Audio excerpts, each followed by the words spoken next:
Sa pagkawala ng aking mga anak na sina Crispin at Basilio, parang kinain ng kadiliman ang lahat ng liwanag sa buhay ko. At kasabay noon, nabali na rin ang aking isipan. Ang mga tao ay tumatawa sa akin at sinasabing nabaliw na daw ako. At totoo nga iyon.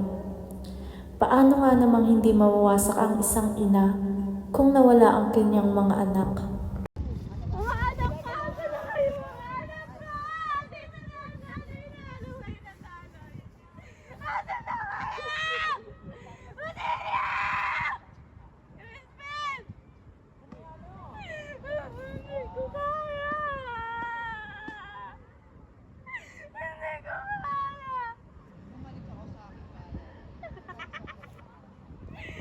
Ako?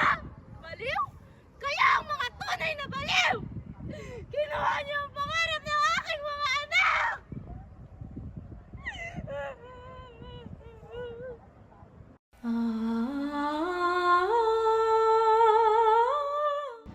Hoy!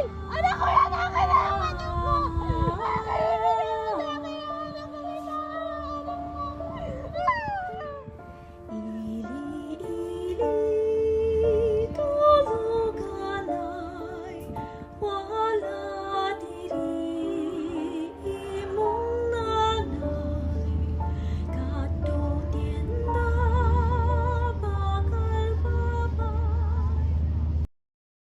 Ako si Sisa, ina ni Crispin at Basilio, isang mahirap na babae mula sa San Diego, na labis na ibinigay ang sarili para sa kanyang dalawang anak.